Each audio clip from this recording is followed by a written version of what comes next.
É importante entendermos que são as nossas atitudes que emocionam o coração de Deus, e Ele se inclina de uma forma mais afetuosa, de uma forma mais interessante em nosso favor. Ah, pastor Alessandro, mas Deus é tão bonzinho, meu irmão. Ele é bom, mas Ele também é fogo consumidor. Ele é bom para abençoar, mas Ele também é justo para punir. As tuas escolhas e decisões são assistidas por Deus. Você pensa que está lá e ninguém te vê. Você pensa que no seu trabalho, na sua escola, na sua faculdade você está livre. O Senhor está te olhando o tempo todo.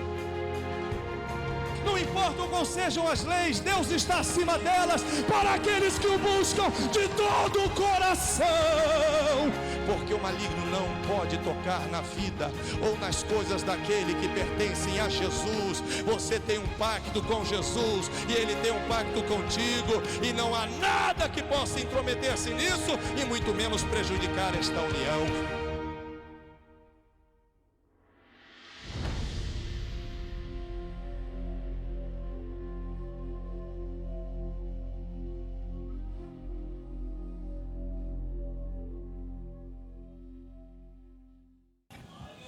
Glória a Deus mesmo, glória a Jesus. Paz do Senhor Jesus, meus irmãos, que alegria poder estar aqui mais uma vez.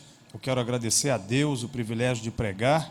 Imagina, irmãos, que os anjos queriam esse privilégio. Quem gostaria de estar fazendo esse trabalho na terra eram os anjos, mas Deus não deu aos anjos esse ofício, deu a nós. Então é um privilégio todas as vezes que nós temos a oportunidade de pregar a palavra de Deus. Você também, no seu trabalho, faculdade, escola, vizinhança, você tem o privilégio de anunciar o Evangelho, algo que não foi dado aos anjos, e olha que os anjos desejavam. Glória a Deus por poder pregar sua palavra. Quero glorificar e agradecer a Deus também, mais uma vez, a confiança ao pastor Eliseu, ao pastor Marcos, desse ministério, de poder uma vez mais vir aqui pregar. É uma das grandes alegrias do coração, poder ter a oportunidade de pregar na própria igreja, né, irmãos? Os irmãos sabem que isso é um tesouro, né? Isso não tem preço. Do pastor Marcos confiar, ligar, pedir para eu vir aqui pregar. Então, isso é um presente de Deus. Agradeço mais uma vez essa confiança. Quero ainda, antes de ler o texto, e não só dos pastores principais, mas todo o ministério, todo mundo aqui é pregador, todo mundo conhece Bíblia. É sempre uma honra pregar com os irmãos aqui como ouvintes. Ainda antes de ler o texto, eu estou com um finalzinho de material. Os irmãos sabem, pregador itinerante tem material, livro, DVD, CD. Eu estou com um final de um material, eu estou com um livro e um CD só. Eu acho que o livro, muita gente deve ter esse livro aqui, mas se você não tem, seria muito bom você adquirir esse material. É um material simples e objetivo, foi feito no campo missionário, quando eu trabalhei no sertão da Bahia, em Irecê. É um material que foi feito para novos na fé, para novos convertidos, mas que traz muito crente antigo também a reflexão acerca daquilo que seria o início da fé. Por exemplo, são 7 capítulos, e nessa 4ª edição nós colocamos o nome aqui, Manual Prático de Vida Cristã, porque esse seria o nome do livro, um manual prático de vida com Cristo. Só que quando esse livro foi inventado, o editor lá em Feira de Santana disse: pastor, qual vai ser o nome do livro? Eu disse: Manual Prático de Vida Cristã. Ele falou: oxe, não faça isso não, que ninguém lê manual. Falei: como assim? Eu leio manual, eu leio o manual do tablet, eu leio o manual de carro. Não, mas brasileiro não lê manual, se botar esse nome não vende. Falei: qual o nome que vai ter então, moço? Ele disse: quantos capítulos tem o livro? Eu falei: 7. Então vamos botar 7 passos de um cristão vencedor. Falei: se ajudar a vender, tá bom. E tem ajudado. Mas a verdade, a ideia do livro é essa. São 7 capítulos independentes que nos dão noções do que é a vida cristã. Por exemplo, o primeiro capítulo, oração como estilo de vida, ou seja, por que você tem que orar todo dia e não só nos momentos difíceis? Segundo, habitue-se à meditação bíblica diária, por que você tem que ler a Bíblia todo dia e como tirar verdades da Bíblia? Terceiro, louvando a Deus o tempo todo, inclusive nas tribulações, nos momentos difíceis, o que a Bíblia chama de sacrifício de louvor. Você está passando uma luta, mas você canta, você adora, você glorifica. O terceiro capítulo fala sobre isso. O quarto capítulo, jejum, a arma secreta. Irmão, tem muita gente passando luta, tribulação, aperto na vida e não jejua. Abre mão de uma arma poderosa, gastar um tempo de qualidade com Deus em jejum e oração, nem que seja por uma causa sua mesmo. Ah, mas eu não posso ficar sem beber água, pastor, e muito menos sem me alimentar. Mas existem outras maneiras de jejuar. O quarto capítulo fala sobre isso. O quinto, obediência, princípio de autoridade. Por que você tem que ser obediente às autoridades? Ao professor numa sala de aula, ao pastor. Lúcifer não aprendeu essa lição e virou Satanás. Sexto, sinceridade à base do relacionamento. Irmão, isso aqui é importante. Deus não quer encontrar perfeição em mim e em você. Ele sabe que não vai encontrar perfeição. Ninguém aqui é perfeito. Mas o mínimo que o Senhor Deus quer encontrar no meu coração e no seu coração, irmãos, é honestidade, sinceridade. Jesus não consegue se relacionar com pessoas que tentam agir de malandragem, de falsidade, de esperteza. Não dá. A base do relacionamento com Deus é você ser pelo menos uma pessoa sincera, honesta. E o último capítulo, perdoe sempre. Mas a culpa não é minha, eu tomei uma volta, foi fulano que me magoou, e eu sou vítima na situação. Você tem que perdoar de qualquer jeito. Se você segue a Cristo, você tem que perdoar como Cristo. E o sétimo capítulo trata sobre isso. 7 Passos de um Cristão Vencedor, esse livro apenas R$20. Eu vou estar ali em frente à livraria, com a banquinha ali, depois do culto.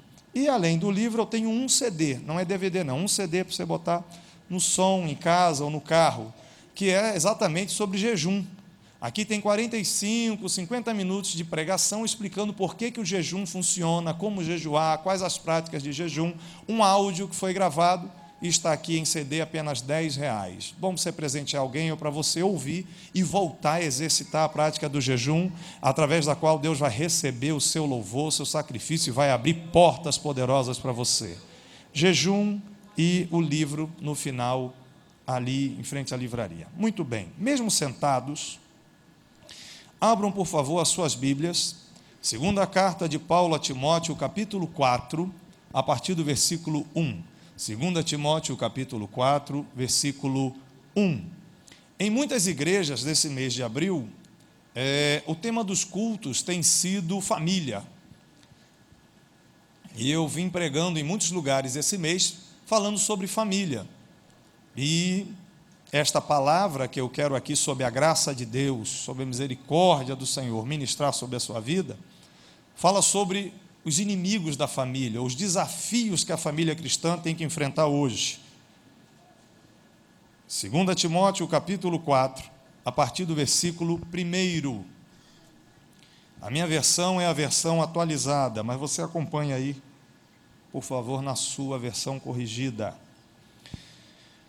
Segunda carta de Paulo a Timóteo, capítulo 4, versículo 1, Paulo fala ao jovem pastor Timóteo, cerca de 30 anos de idade, são as últimas palavras de Paulo, pelo menos as que foram escritas, e ele diz assim: conjuro-te diante de Deus e de Cristo Jesus, que há de julgar os vivos e os mortos pela sua vinda e pelo seu reino, que pregues a palavra, insista a tempo e fora de tempo, admoesta, repreende, exorta, com toda a longanimidade e ensino. Por que Timóteo tem que pregar a palavra, insistindo, repreendendo, admoestando, exortando? Por que ele tem que fazer muito isso? Versículo 3. Porque virá tempo em que não suportarão a sã doutrina, ou na sua versão, melhor ainda, não sofrerão a sã doutrina, ou seja, não vão querer obedecer, não vão querer estar sob a autoridade da Bíblia, não vão querer viver do jeito que a Bíblia diz que tem que viver. Não quero saber o que a Bíblia diz, não me interessa, é uma aversão completa à opinião de Deus através da Bíblia.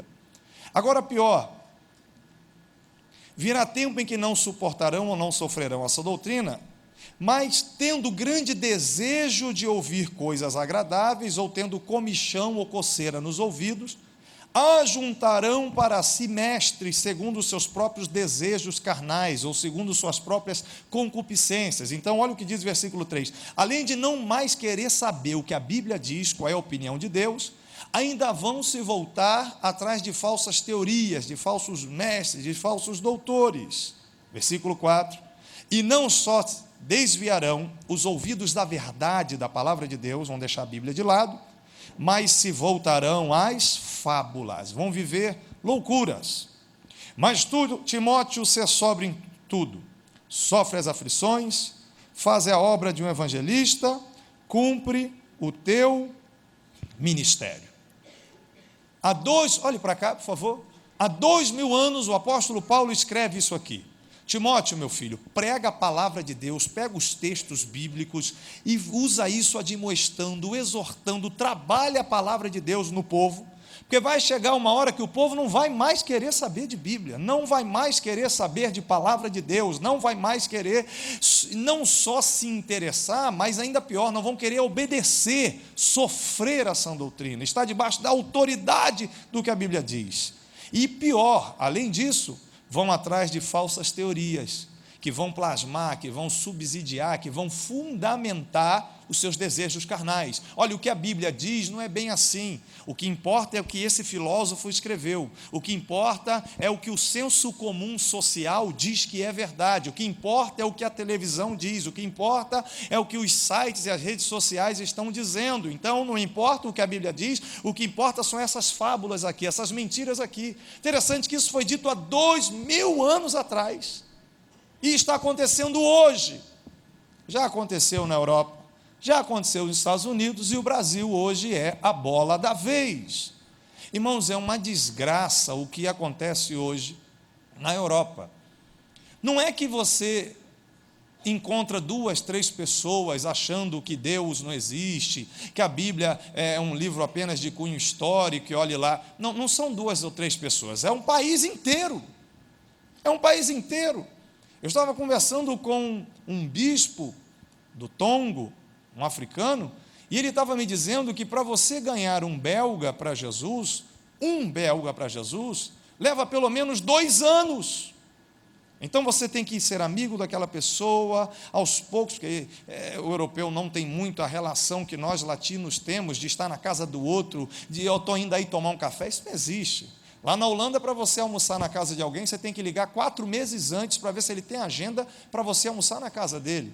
E se você chega na casa da pessoa no horário de almoço, você fica no antessala e a família acaba de almoçar e não chama você para comer não, aí vem e aí te atende. Pois bem, o que você queria, o que você desejava? Por causa da ultra-organização. Os holandeses passam os primeiros 20 dias do mês de janeiro só planejando todos os dias dos meses seguintes. As 8 horas de cada dia do ano são todas planejadas e planilhadas. Uma loucura a cabeça daquela gente. E para você ganhar uma pessoa dessa para Jesus, é um negócio, só o Espírito Santo mesmo, só um negócio sobrenatural, porque é a cabeça de um país inteiro. Eles assimilaram a ideia de Nietzsche, que diz que Deus morreu. E por causa da Segunda Guerra Mundial, muitos não acreditam em Deus mesmo, porque eles não acreditam em tanta coisa ruim que aconteceu na Segunda Guerra. Então, principalmente os mais velhos, eles não querem nem saber de ouvir falar de Deus, de Jesus, da Bíblia, não querem saber. Eles acreditam neles. Você vai evangelizar um alemão, um holandês, ele diz assim: olha, eu acredito em mim, eu acredito no meu trabalho, eu acredito nos meus estudos, eu acredito na minha rainha, eu acredito nas leis do meu país, eu acredito no meu país. Os holandeses chegam a dizer o seguinte: Deus criou o mundo e os holandeses criaram a Holanda. Então está nesse nível de humanismo, de acreditarem na sua força de trabalho, na sua supereducação, né? E impressionante, porque um menino nasce na Holanda, nasceu um menino, ele já tem a vaga na faculdade, já tem o emprego dele garantido daqui a 20 anos. E eles saem do ensino fundamental, o que seria o nosso ensino fundamental e médio, e já entra sem fazer concurso, não existe concurso público, já entra na faculdade, acabou a graduação, já vai fazer o mestrado, acabou o mestrado, já vai fazer o doutorado, é tudo em sequência. Homens de 50 anos de idade na Holanda continuam estudando normalmente, desde quando eram meninos até os 50 anos, nunca pararam de estudar.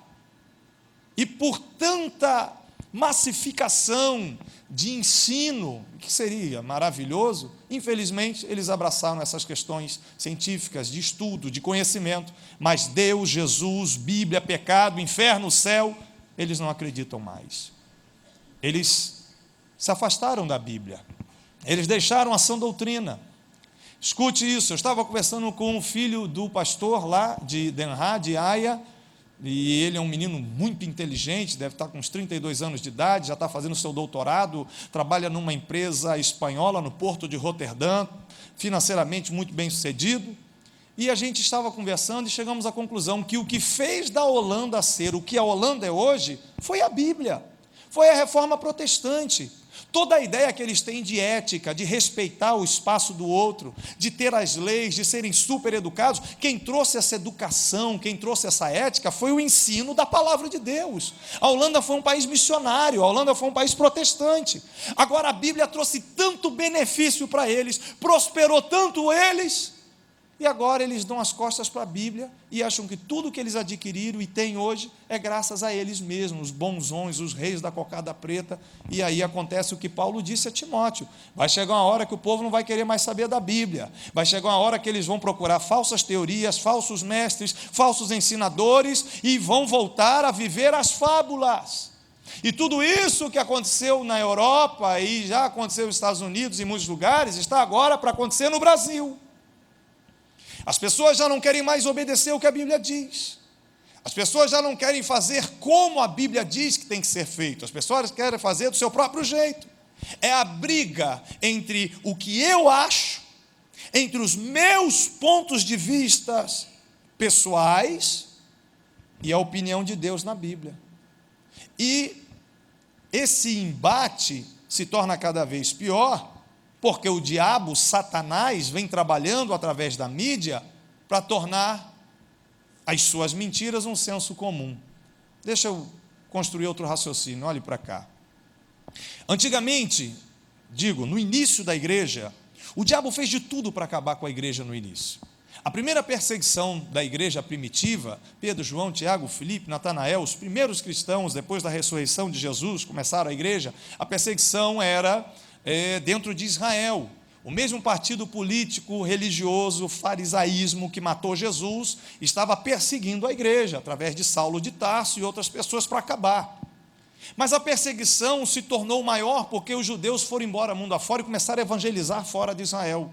Então o diabo ampliou a perseguição dele. Não deu para matar os crentes aqui dentro de Israel, nós vamos matar ele no mundo todo. E aí o imperador Nero, num dia endemoniadíssimo, tocou fogo em Roma. E os bairros onde os cristãos estavam, onde moravam os crentes, não pegou fogo. A cidade toda pegou fogo, aquela coisa terrível, as pessoas morrendo, mas os bairros dos cristãos não queimaram. E aí Nero pega e diz: está vendo, quem botou fogo em Roma foram os cristãos, vê se o bairro deles pegou fogo.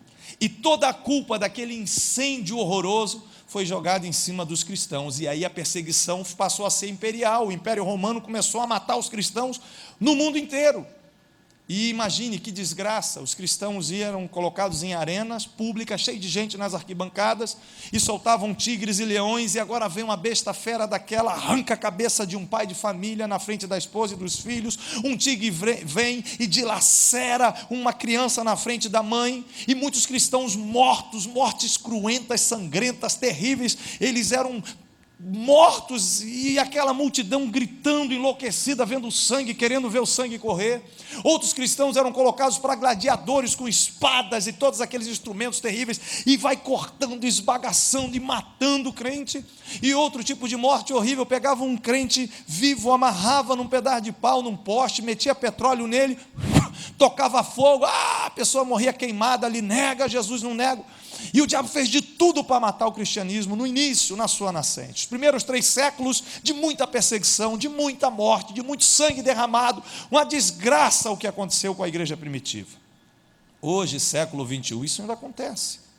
A China, que não aparece na televisão, os interiores da China hoje, muito crente ainda é assassinado com tiro de fuzil na cabeça. Puf! Nega Jesus, não nego. Cristianismo, não, puf! E no mundo muçulmano, que chega a ser irônico o que acontece.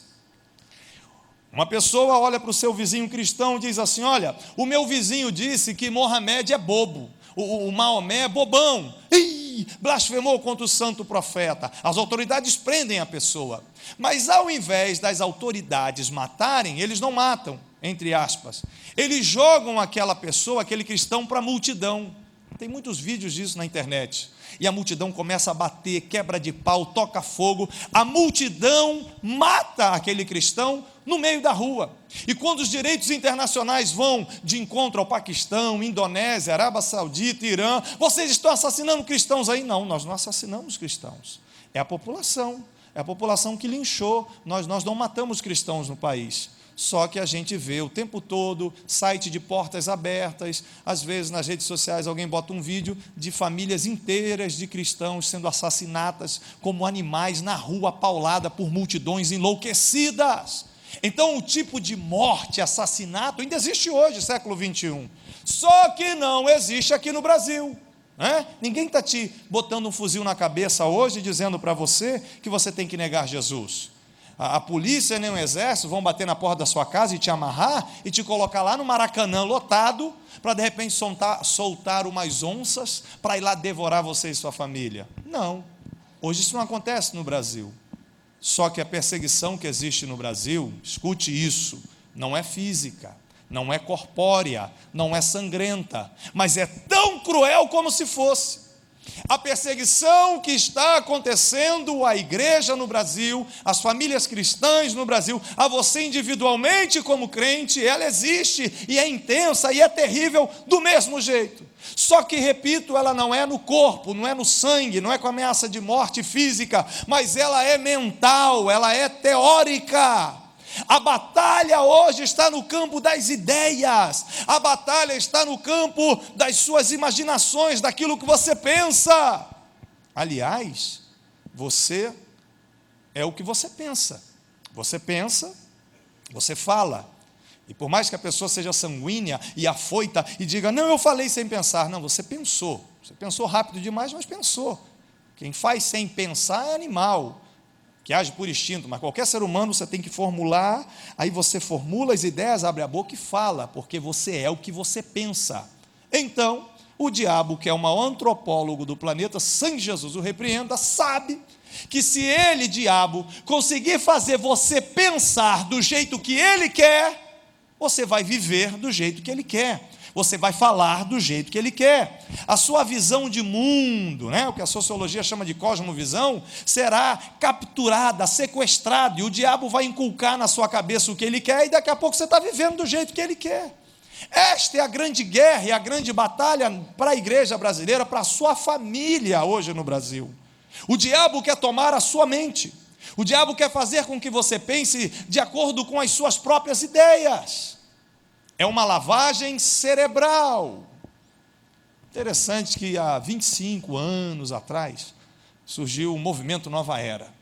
Eu me lembro que as pessoas, muitos pastores, muitas pessoas diziam, movimento Nova Era, ai meu Deus, movimento Nova Era, é o diabo, é o Satanás.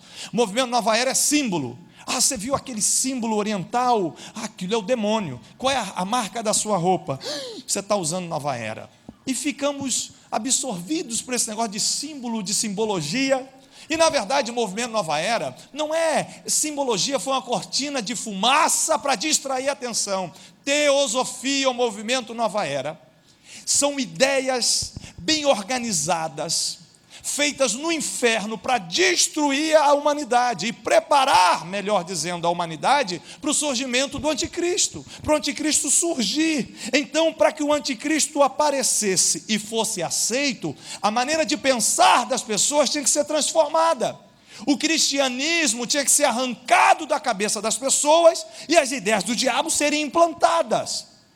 E uma russa, chamada alguma coisa Blavatsky, ficou 10 anos dentro de um quarto recebendo de uma forma bem programada essas ideias. E aí o diabo passou a usar os canais midiáticos para inculcar essas ideias no povo, para fazer o povo pensar do jeito que ele, diabo, quer que o povo pense. É uma lavagem cerebral. E dentro dessa ideia do diabo cabe um ditado popular que tem tudo a ver com isso. É aquele ditado que diz que água mole em pedra dura, o que acontece? A água mole em pedra dura, tanto bate até que fura. Esta tem sido a estratégia do diabo para cooptar a maneira de pensar das pessoas. É um gotejamento sem pressa. Ele vai vomitando as ideias dele, dia após dia, de maneira insistente, programada, organizada, para dominar a maneira de pensar das pessoas, para fazer com que você pense as ideias dele. Porque, repito e enfatizo, você é o que você acredita, você é o que você pensa. Você pensa, você vai falar, você vai agir, você vai reagir, é a sua maneira de entender as coisas neste mundo. Vamos tornar isso bem prático a partir de agora. Existem muitas ideias do movimento Nova Era, do teosofismo, do diabo, para dominar a cabeça das pessoas, para preparar a vinda do anticristo. Deixa eu abrir um parêntese aqui. Olha que informação terrível que eu tive agora. O último fim de semana que eu preguei lá na Europa foi no país chamado Luxemburgo, eu não conhecia. Ele é hoje o país mais importante na Europa no que diz respeito a paraíso fiscal. Os milionários do mundo botam o dinheiro lá. O país tem 285 bancos, superou a Suíça. Todo mundo botava dinheiro na Suíça, agora todo mundo bota dinheiro em Luxemburgo. O pastor que estava lá, o pastor Jorge Lemos, até me disse: rapaz, é comum aqui no verão a gente ver aqui o Lionel Messi, Cristiano Ronaldo, eles vêm passear aqui. Falei: pastor, eles não vêm passear aqui não, eles vêm tratar do dinheiro deles, deve ser um dinheiro sem tamanho aí nesses bancos, né, paraíso fiscal. Então, ele estava me dizendo